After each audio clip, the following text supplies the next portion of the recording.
దావీదు ఏం చేయలేకపోయాడండి. కాబట్టి దావీదు అంటున్నాడు సొలొమోనుతో, నా కుమారుడా,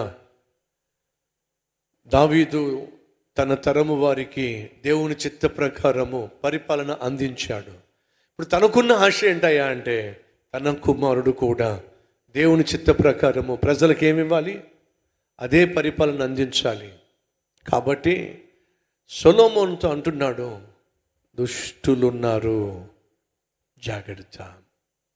వారిలో ఒకడు యోవాబు, రెండోవాడు షిమీ, మూడోవాడు అబ్యాతారు. యోవాబు సైన్యాధిపతి, షిమీ సౌలు యొక్క కుటుంబ సభ్యుడు, అబ్యాతారు 40 సంవత్సరాలు దావీదు పక్షముగానే ఉన్నటువంటి యాజకుడు. కానీ చివరికి అదోనియాతో కలిసిపోయారు. కాబట్టే ఈ ముగ్గురు విషయంలో జాగ్రత్త, తగిన జాగ్రత్తలు తీసుకో.